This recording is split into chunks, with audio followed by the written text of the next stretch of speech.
ورحمۃ اللہ وبرکاتہ۔ اعوذ باللہ من الشیطان الرجیم،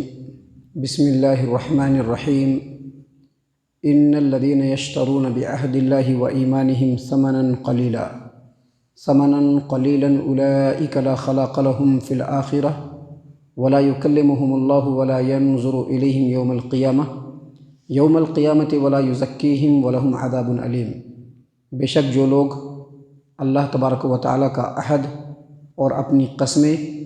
تھوڑی قیمت کے بدلے میں بیچ ڈالتے ہیں، ان لوگوں کا آخرت میں کوئی حصہ نہ ہوگا، اور قیامت کے دن اللہ تعالیٰ ان سے بات نہیں کرے گا، نہ ہی ان کی طرف دیکھے گا، نہ ہی انہیں پاک کرے گا، اور ان کے لیے دردناک عذاب ہے۔ معزز سامعین کرام، سورہ آل عمران سورہ نمبر 3 اور اسی صورت سے ابھی آپ کے سامنے آیت نمبر 77 تلاوت کی گئی، اور آیت کریمہ کا ترجمہ بھی آپ کے سامنے پیش کیا گیا۔ اس سے پہلے کی جو چند آیات آپ کے سامنے پیش کیے گئے، جن میں یہودیوں کی خصلت، ان کی خباثت اور ان کی بے ایمانی اور بددیانتی کو اللہ تبارک و تعالیٰ نے واضح کیا، اس آیت کریمہ میں انہی لوگوں میں سے کچھ دوسرے لوگوں کے بارے میں بات چیت ہو رہی ہے۔ ایسے لوگ، اور یہاں پر ایک بات اور سمجھ لیجئے کہ اگرچہ اس آیت کریمہ کا پس منظر یہودیوں کے بارے میں ہے کہ اللہ تبارک و تعالیٰ نے یہودیوں کی پول کو کھولا ہے، ان کی غلط حرکتوں کو اللہ تبارک و تعالیٰ نے بتلایا ہے، ان لوگوں نے جو بھی بددیانتی کی، جو بھی خیانت کیا، اسلام کے خلاف جتنی سازشیں چلی ہیں، ان باتوں کو اگرچہ اس آیت کریمہ میں بیان کیا گیا ہے، لیکن آیت کریمہ کا جو معنی اور مفہوم ہے وہ عام ہے۔ جن لوگوں کے اندر وہ خصلت پائی جائے گی، جن لوگوں کے اندر وہ عادت پائی جائے گی، وہ سب کے سب اس آیت کریمہ کے مصداق ہوں گے، اور ان کے لیے ضروری ہوگا کہ اس آیت کریمہ کی روشنی میں اپنی زندگی کو بدلنے کی کوشش کریں۔ اپنے اندر اگر اس طرح کی بری خصلت ہے، اس کو ٹھیک کرنے کی کوشش کریں۔ یہاں پر اس آیت کریمہ کی تفسیر سے الگ ہٹ کر کے ہم سلف صالحین کا ایک جو ان کا شیوا، ان کی جو عادت رہی ہے، ان کا جو طریقہ رہے، ہم بتلا دیتے ہیں کہ سلف صالحین، صحابہ کرام سے لے کر کے بعد کے زمانوں کے سلف صالحین تک، ان لوگوں کی ایک عادت تھی، ان لوگوں کا شیوا تھا کہ وہ اپنے آپ کو قرآن کریم میں تلاشتے تھے کہ میں قرآن کریم میں کہاں پر ہوں، قرآن کریم میں کہاں پر ہوں، کس جگہ پر میرا ذکر ہے۔ تو کیوں ایسا تلاشتے تھے کہ اپنی عادتوں کو وہ پہلے دیکھتے تھے، اور قرآن کریم کے اندر وہ باتیں کہاں پر لکھی ہوئی ہے اس کو دیکھتے تھے، پھر اس کے اصلاح کا کیا طریقہ ہے وہ اپنی اصلاح کرتے تھے۔ تو قرآن کریم کو ہمیں اپنے لیے آئینہ سمجھنا چاہیے، اپنے لیے مارگ درشن سمجھنا چاہیے، اپنے لیے رہنما سمجھنا چاہیے، اور اسی کی رہنمائی میں اپنی زندگی کی غلطیوں کو سدھارنے اور سنوارنے کی کوشش کرنی چاہیے، کیونکہ قرآن کریم کو اللہ تبارک و تعالیٰ نے اسی لیے نازل فرمایا ہے۔ یہاں پر اللہ تبارک و تعالیٰ نے دو قسم کے لوگوں کا ذکر کیا ہے۔ پہلے قسم کے وہ لوگ جن سے اللہ تبارک و تعالیٰ نے یہ عہد لے لیا ہے کہ وہ اللہ تبارک و تعالیٰ کی اور رسول اللہ صلی اللہ علیہ وسلم کی اطاعت کریں گے، دنیا میں زندگی گزاریں گے تو ان کی زندگی نبی صلی اللہ علیہ وسلم کی اطاعت کے مطابق ہوگی۔ یہ عہد اللہ تبارک و تعالیٰ نے پہلے بھی لیا، اور ہر زمانے کے نبیوں نے اپنے اپنے امت کے لوگوں سے لیا ہے، یہاں تک کہ اللہ تبارک و تعالیٰ نے نبیوں سے بھی یہ عہد لیا ہے کہ جب محمد صلی اللہ علیہ وسلم مبعوث ہو جائیں گے، ان کا زمانہ اگر تم پالو گے تو تم کو محمد صلی اللہ علیہ وسلم کے دین کی حمایت کرنی ہوگی، ان کے اوپر ایمان لانا ہوگا، اور ان کے بتائے ہوئے طریقے کے مطابق زندگی گزارنی ہوگی۔ یاد رکھیے، ہم لوگ مسلمان ہیں، ہمارے لیے سعادت کی بات بہت زیادہ اس اعتبار سے ہے کہ ہم لوگ محمد صلی اللہ علیہ وسلم کی امت میں سے ہیں، کیونکہ محمد صلی اللہ علیہ وسلم کو اللہ تبارک و تعالیٰ نے امام الانبیاء بنایا ہے، نبیوں کا امام بنایا ہے۔ جتنے بھی نبی جس زمانے میں آئے، سبوں کو اللہ تبارک و تعالیٰ نے بشارت دی کہ آخری زمانے میں محمد صلی اللہ علیہ وسلم آنے والے ہیں۔ اب ابراہیم خلیل اللہ علیہ السلام نے تو باضابطہ دعا مانگی کعبۃ اللہ کی تعمیر کرنے کے بعد، اپنے بچوں کو وہاں پر بسانے کے بعد، کہ اللہ تبارک و تعالیٰ اس میں تو ایک ایسا نبی مبعوث فرما جو انہی میں سے ہو، جو لوگوں کو اللہ تبارک و تعالیٰ کی آیات پڑھ کر کے سنائے، ان کو حکمت کی تعلیم دے اور ان کا تزکیہ کریں، اللہ تبارک و تعالیٰ سے دعا مانگی تھی ابراہیم خلیل اللہ نے، اس کے بعد لگاتار ہر زمانے میں موسیٰ آئے، عیسیٰ آئے، اور جتنے بھی نبی آئے سبوں کی کتابوں میں بھی نبی صلی اللہ علیہ وسلم کی بشارت، اور سبوں کو اس بات کا حکم ملا کہ آپ اگر نبی کا زمانہ پا لیجئے تو ان کی اطاعت و فرما برداری کیجئے۔ تو ایسے ہی عہد اللہ تبارک و تعالیٰ نے یہودیوں سے بھی لیا تھا، اور ایسے ہی عہد ہم لوگوں سے بھی اللہ نے لیا ہے۔ نبی صلی اللہ علیہ وسلم کے پیدائش کے بعد جتنے بھی لوگ، نبی صلی اللہ علیہ وسلم کے نبی بننے کے بعد جتنے بھی لوگ اس روئے زمین پر پیدا ہوئے ہیں نا، ان کے لیے اس کے علاوہ کوئی چارہ نہیں ہے کہ وہ نبی صلی اللہ علیہ وسلم کی پیروی کریں۔ جن لوگوں کو بھی، چاہے وہ یہودی ہو، عیسائی ہو یا کوئی بھی ہو، ان کو یہ معلوم چل گیا کہ محمد صلی اللہ علیہ وسلم ہیں، نبی بن کر کے آئے تھے، ان کے اوپر اللہ نے قرآن کو نازل کیا، ان کے اوپر اللہ تبارک و تعالیٰ نے وحی نازل فرمائی، وہ آخری نبی ہیں، اس کے باوجود اگر کوئی ان کے اوپر ایمان نہیں لاتا ہے، ان کی اطاعت نہیں کرتا ہے، تو اس کے لیے جہنم کے علاوہ کوئی دوسرا راستہ نہیں ہے۔ تو اللہ تبارک و تعالیٰ نے پہلی قسم کے لوگوں کا ایسا ہی نام لیا کہ ان الذین یشترون بعہد اللہ، جو اللہ کی عہد کو دنیا کے تھوڑے قیمت کے بدلے میں بیچ دیتے ہیں، دنیا کی تھوڑی قیمت لے لیتے ہیں، اللہ کے عہد کو بیچ دیتے ہیں، نبی پر ایمان نہیں لاتے ہیں، نبی کی اطاعت نہیں کرتے ہیں۔ آپ ذرا ایک جھلک اٹھائیں گے ہمارے سماج و معاشرے کے اندر، مسلمانوں کا ایک بڑا طبقہ ہے، جم غفیر ہے، بہت زیادہ لوگ ہیں جو مسلمان کہنے کے باوجود نبی صلی اللہ علیہ وسلم کی اطاعت و فرما برداری کو چھوڑ کر کے شخصیت پرستی میں مبتلا ہیں، انہوں نے بھی اللہ کے عہد کو توڑا ہے۔ تو ایک قسم کے لوگ وہ ہیں، اور دوسری قسم کے لوگ وہ ہیں جو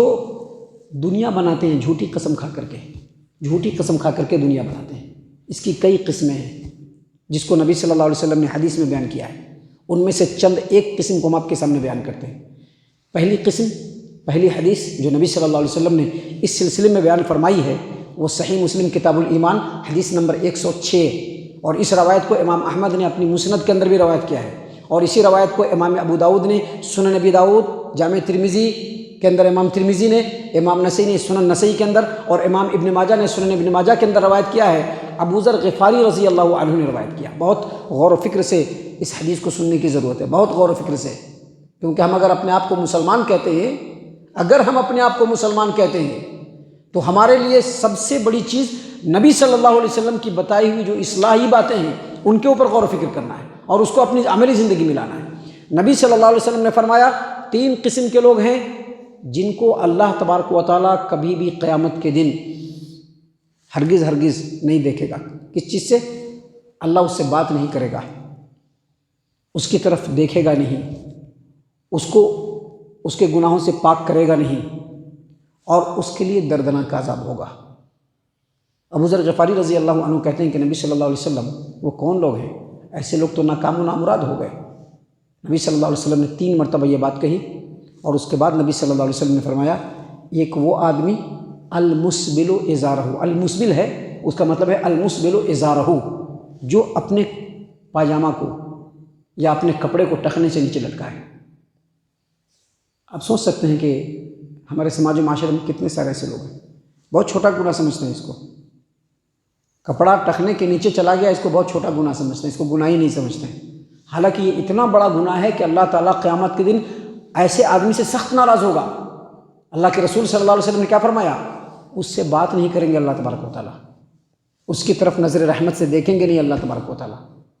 اس کو اس کے گناہوں سے پاک نہیں کریں گے اللہ تبارک و تعالیٰ، اور اس کے لیے اللہ تبارک و تعالیٰ نے دردناک عذاب تیار کر کے رکھا ہے۔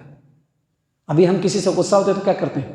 سخت ناراض ہو جاتے ہیں تو بات ہی نہیں کرتے ہیں، اس کی طرف دیکھتے ہی نہیں ہیں، اللہ تعالیٰ سخت ناراض ہوگا۔ اس میں سے پہلا شخص کون ہے؟ المسبل، جو اپنے کپڑے کو ٹخنے سے نیچے لٹکاتا ہے۔ دوسرا کون شخص ہے؟ والمنفق سلعته بالحلف الكاذب والابی الفاجر۔ اس جو ہے سینٹنس کا مطلب یہ ہے کہ انسان اپنے سامان کو بیچے جھوٹی قسم کھا کر کے، یا سامان کچھ اور ہے اور کچھ اور بتا کر کے بیچے، یعنی سامان کی کوالٹی ایسی ہے، بہت عمدہ کوالٹی ہے، 100% کوالٹی ہے، لیکن سامان ویسا نہیں ہے۔ آج دیکھیے کتنے سارے لوگ اس میں ملوث ہیں، غیروں کی بات چھوڑ دیجیے، مسلمان خود اس میں ملوث ہے۔ جھوٹی قسم کھا کر کے بیچنا، حقیقت کے برعکس سامان کو بیچنا، وہ ایسا سامان نہیں ہے لیکن لوگوں کو بتا رہے ہیں کہ ویسا سامان ہے۔ اور تیسرا وہ آدمی جو کسی کے اوپر نیکی کر کے احسان احسان کو جتلائے، ایسے لوگوں سے بھی اللہ بہت ناراض ہوتا ہے۔ یہ ایک قسم ہے جو حدیث کے اندر اللہ کے رسول صلی اللہ علیہ وسلم نے بیان فرمایا۔ دوسری قسم جو ہے وہ مسند احمد کی روایت ہے، اور اس روایت کو امام نسائی نے اپنی السنن الکبریٰ کتاب القضاء کے اندر روایت کیا ہے۔ عدی بن عمیرہ الکندی روایت کرتے ہیں کہ کندہ کا ایک شخص امرؤ القیس بن عابس، ایک آدمی، اس نے حضرموت کے ایک آدمی سے زمین کے جھگڑے کو نبی صلی اللہ علیہ وسلم کی خدمت میں پیش کیا مقدمے کے طور پر۔ آپ صلی اللہ علیہ وسلم نے اس حضرمی آدمی سے پوچھا کہ تمہارے پاس کوئی گواہ ہے؟ اس نے کہا کہ گواہ نہیں ہے۔ تو نبی صلی اللہ علیہ وسلم نے امرؤ القیس بن عابس سے کہا کہ اچھا تم ایک کام کرو، تم قسم کھاؤ کہ وہ تمہاری زمین ہے۔ تو یہ جو حضرمی آدمی تھا اس نے کہا کہ اللہ کے رسول صلی اللہ علیہ وسلم، رب کعبہ کی قسم، اگر آپ اس کو قسم کھانے کے لیے کہیں گے تو یہ قسم کھا لے گا اور میری زمین مجھ سے چھن جائے گی، میری زمین میری نہیں رہے گی۔ تو آپ صلی اللہ علیہ وسلم نے فرمایا کہ جو آدمی کسی کی زمین کو یا کسی کے سامان کو ہتھیانے کے لیے، ہڑپنے کے لیے جھوٹی قسم کھائے گا، قیامت کے دن وہ ایسے حالت میں آئے گا کہ اللہ تبارک و تعالیٰ اس سے سخت ناراض ہوں گے۔ اور اس حدیث کے راوی رجا وہ کہتے ہیں کہ اس کے بعد اللہ کے رسول صلی اللہ علیہ وسلم نے یہی آیت کریمہ تلاوت فرمائی، ان الذین یشترون بعہد اللہ و ایمانہم، بے شک جو لوگ اللہ تبارک و تعالیٰ کے عہد کو، اپنی قسموں کو دنیا کے تھوڑی قیمت کے بدلے میں بیچ ڈالتے ہیں، ان کے لیے آخرت میں کوئی حصہ نہیں ہوگا، ان سے اللہ تبارک و تعالیٰ بات نہیں کرے گا، ان کی طرف اللہ دیکھے گا نہیں، اور ان کو ان کے گناہوں سے پاک نہیں کرے گا، اور ان کے لیے دردناک عذاب ہے۔ سامعین اکرام، اس طرح کی ایک اور روایت ہے جس کو امام احمد نے ہی اپنی مسند کے اندر نقل کیا ہے عبداللہ بن مسعود رضی اللہ عنہ سے۔ عبداللہ بن مسعود رضی اللہ عنہ کہتے ہیں کہ نبی صلی اللہ علیہ وسلم نے فرمایا، جس آدمی نے کسی کا سامان ہڑپنے کے لیے، ہتھیانے کے لیے جھوٹی قسم کھائی، تو وہ آدمی قیامت کے دن اس حال میں آئے گا کہ اللہ اس سے سخت ناراض ہوگا۔ اشعث صحابی کا نام ہے، اشعث ایک نام ہے ایک آدمی کا، وہ کہتے ہیں اشعث، وہ کہتے ہیں کہ اللہ کی قسم یہ جو حدیث ہے وہ میرے بارے میں ہے، کیونکہ میری اور یہودی کی ایک زمین تھی، اس زمین کا جھگڑا تھا، یہودی نے میرے حصے کو دینے سے انکار کر دیا، میں لے کر کے نبی صلی اللہ علیہ وسلم کے پاس آیا۔ نبی صلی اللہ علیہ وسلم کے پاس جب آیا تو آپ صلی اللہ علیہ وسلم نے یہی بات پوچھی کہ تمہارے پاس کوئی گواہ ہے؟ میں نے کہا کہ نہیں۔ تو یہودی سے کہا کہ تم قسم کھاؤ، تو میں نے کہا کہ اللہ کے رسول صلی اللہ علیہ وسلم اگر وہ قسم کھا لے گا تو زمین تو میری چلی جائے گی۔ تو اللہ تبارک و تعالیٰ نے یہی آیت کریمہ نازل فرما دی۔ کون سی آیت کریمہ؟ ان الذین یشترون بعہد اللہ و ایمانہم ثمنا قلیلا، بے شک وہ لوگ جو اللہ کے عہد کو اور اپنی قسموں کو دنیا کے تھوڑے قیمت کے بدلے میں، دنیا کے تھوڑے قیمت سے مراد جانتے ہیں؟ مفسرین نے دنیا کی تھوڑی قیمت کے بارے میں یہ تفسیر کیا ہے کہ دنیا کی تھوڑی قیمت کا مطلب یہ ہے کہ یہ دنیا اور دنیا کا ساز و سامان، جو پوری دنیا ہے نا، جس کے لیے ہم لوگ ایک دم مرے جاتے ہیں، کیسے بھی کر کے دنیا حاصل کر لیں، کیسی بھی کر کے دنیا کما لیں، اس پورے دنیا کو اور دنیا کے ساز و سامان کو اللہ تبارک و تعالیٰ نے ثمناً قلیلہ کہا ہے، تھوڑی قیمت۔ اور حدیث آپ کو معلوم ہے، ہم نے اس سے پہلے بھی بتایا ہے کہ اللہ تبارک و تعالیٰ کی نظر میں یہ پوری کی پوری دنیا مچھر کے پر کے برابر بھی نہیں ہے۔ اگر اس سے زیادہ اللہ تبارک و تعالیٰ سے کیا کہ ہم نبی صلی اللہ علیہ وسلم کی اطاعت کریں گے، فرما برداری کریں گے، اور اپنی قسم کو، جو قسمیں وہ کھاتا ہے، اس قسم کو دنیا کے بدلے میں، دنیا کی تھوڑی قیمت کے بدلے میں بیچ دیا، آخرت میں اس کے لیے کوئی حصہ نہیں ہوگا، اور اللہ تبارک و تعالیٰ ایسے شخص سے بات نہیں کرے گا۔ کیا مطلب؟ اس سے بہت زیادہ ناراض ہوگا۔ ولا ينظر الیہم، اور اس کی طرف دیکھے گا بھی نہیں، یعنی اس کے اوپر رحمت نہیں کرے گا، لطف و عنایت نہیں کرے گا۔ اور یاد رکھیے، اگر اللہ تبارک و تعالیٰ کی رحمت اور اس کی لطف و عنایت اور اس کا فضل دنیا اور آخرت میں اگر کسی کو نہیں ملا، اس سے بڑا بدنصیب اور اس سے بڑا کمبخت اور اس سے بڑا جو ہے ایک دم بدنصیب انسان، اس سے بڑا دنیا میں کوئی نہیں ہو سکتا ہے۔ اللہ نے فرمایا کہ اس کی طرف اللہ دیکھے گا نہیں قیامت کے دن، اور نہ اس کو اس کے گناہوں سے پاک کرے گا، اور ان کے لیے دردناک عذاب ہوگا۔ تو محترم سامعین کرام، یہ سب باتیں ہیں جو آپ کے سامنے بیان کی گئی ہے، جس کے اوپر غور و فکر کرنے کی ضرورت ہے، اور اس کی روشنی میں اپنی اصلاح کرنے کی ضرورت ہے۔ اللہ تعالیٰ سے دعا ہے کہ اللہ تعالیٰ ہم تمام کو ان تمام باتوں کے اوپر خوب غور و فکر اور تدبر کرنے کی توفیق عنایت فرمائے، آمین۔